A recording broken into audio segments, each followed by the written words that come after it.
अगर आप भी चाहते हैं कि आरसीएम म्यूजिक के वीडियो सबसे पहले आप तक पहुंचे, तो लाल बटन को दबा के चैनल को सब्सक्राइब जरूर करें और साथ में बेल आइकन को दबाना ना भूलें।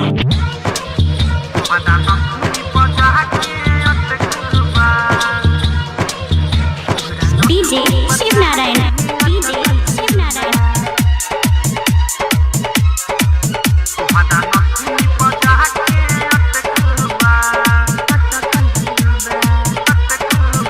हमर दिल सुनाए रानी तोहरा नथुनी पजा के अटकल बा। हमर दिल सुनाए रानी तोहरा नथुनी पजा के अटकल बा। देखो निकाटी काटी अखिया झटरा, देखो निकाटी काटी अखिया झट, ओही दिन से निंदिया भटकल बा। हमर दिल सुन हे रानी तोरा नथुनी पर जाके हे अटकल बा। हो हमर दिल सुन हे रानी तोरा नथुनी पर जाके हे अटकल बा। देखनी कारी कारी अखिया जब, देखनी कारी कारी अखिया जब, वही दिन से निंदिया भटकल बा। हमर दिल सुनाए रानी तोहरा नथुनी पजा के अटकल बा। DJ Shiv Narayan, DJ Shiv Narayan.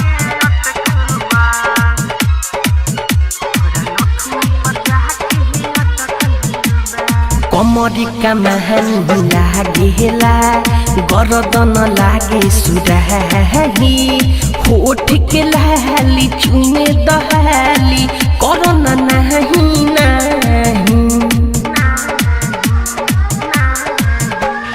पहले मिलन में का जानी रानी का तू ऐसन दे गईलू, अपने दिल अपने नहीं भरहाते तू चोरा के ले गईलू।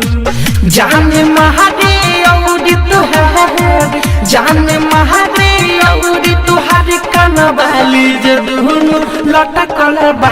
हमर दिल सुनाए रानी तोहरा नथुनी पर जाके अटकल बा।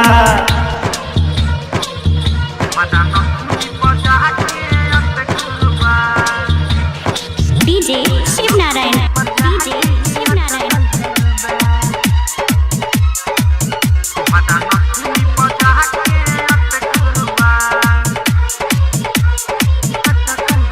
हो चांद से सुनर लागेलू, रचल हे यस भगवान हो, कहेला मीठू लाखों में सुनर, बारू हमर जहान हो।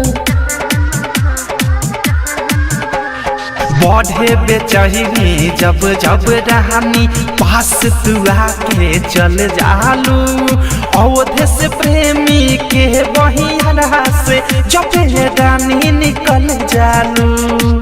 सातो जन्म साथ देबू कि ना, सातो जन्म साथ देबू कि ना, इहे बात दिमाग में खटकल बा। हमर दिल सुनाए रानी तोहरा नथुनी पजा के अटकल बा। हमर दिल सुनाए रानी तोहरा नथुनी पजा के अटकल बा। हमर दिल सुनाए रानी तोहरा नथुनी पजा के अटकल बा। देखो निकाटी काटी अखिया झटरा, देखो निकाटी काटी अखिया झट, ओही दिन से निंदिया भटकल बा। हमर दिल सुन हे रानी तोरा नथुनी पर जाके हे अटकल बा। हो हमर दिल सुन हे रानी तोरा नथुनी पर जाके हे अटकल बा। देखनी कारी कारी अखिया जब, देखनी कारी कारी अखिया जब, वही दिन से निंदिया भटकल बा। हमर दिल सुनाए रानी तोहरा नथुनी पजा के अटकल बा। डाउनलोड कीजिए RCM music official app play store से। RCM म्यूजिक के सारे ऑडियो वीडियो डाउनलोड करने के लिए।